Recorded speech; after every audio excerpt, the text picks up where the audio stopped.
Prairie View students, this is Mrs. Harris, and I'd like to read a Christmas story to you.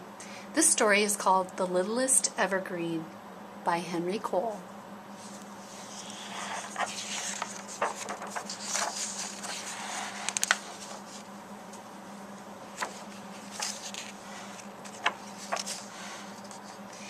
I lived on a hillside with others like me all around.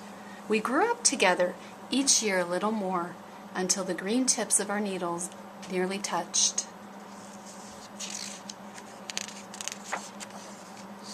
The first spring, I was shorter than the grasses, shorter than the sparrows.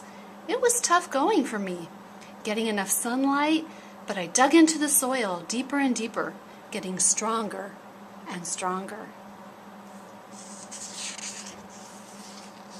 Each spring, birds and mice found the hillside. They made their homes in my branches. On summer days, the heat of the air pulled the pine scent out of my green needles. Afternoons sometimes crackled with lightning and rumbles of thunder. The rain washed away the dust, and it felt delicious. Autumn came. My sap cooled and slowed. Days on the hillside were brisk and short, the nights colder and longer. The cricket songs got slower and slower, fainter and fainter. In winter, I rested under a blanket of snow.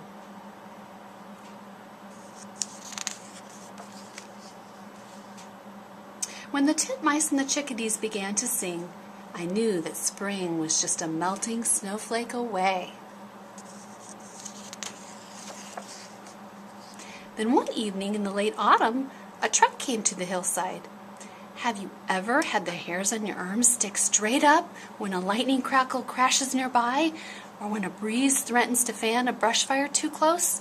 The whine of the chainsaw was just like that to me.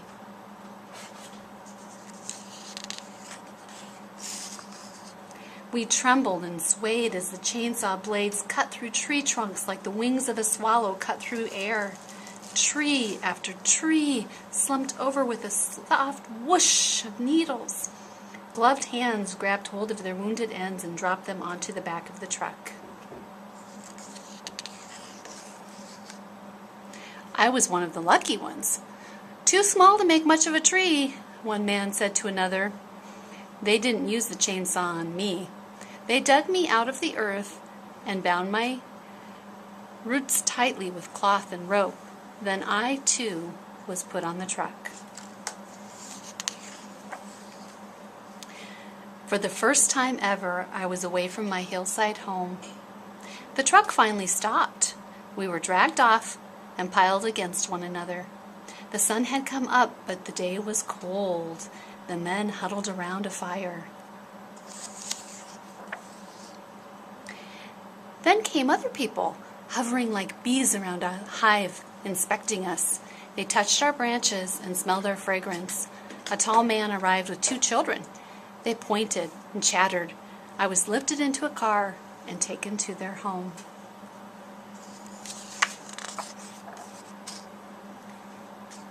It was warm inside the house. The family gave me a drink of cool water, and they hung twinkling strings and bits of glass and metal on my branches. Later, the house was quiet and dark. Someone came into the room and brought boxes wrapped in bright colors. Soon, I was standing among a pile of packages and ribbons. At daybreak, the children raced into the room, laughing and shrieking and clawing at the boxes, looking like baby squirrels as they raced around. Outside, a winter breeze spotted with snowflakes swirled around the house. Inside felt hot and stuffy. The shiny things on my branches got heavier and heavier. I stood for days and days. It was a relief when the family came in one morning and took all the shiny things off. The tall man gently lifted me again, this time to go outside into the open space. Already a large hole had been dug. There was loose, dark earth at the bottom of the hole. The man cut the twine and bindings and lowered my roots into the coolness of the soil. It felt soft and sweet, and I grabbed hold, never wanting to leave. The family cared for me for many, many seasons. Year by year, the children grew as they played in my lengthening shade. Other friends came too, building their nests.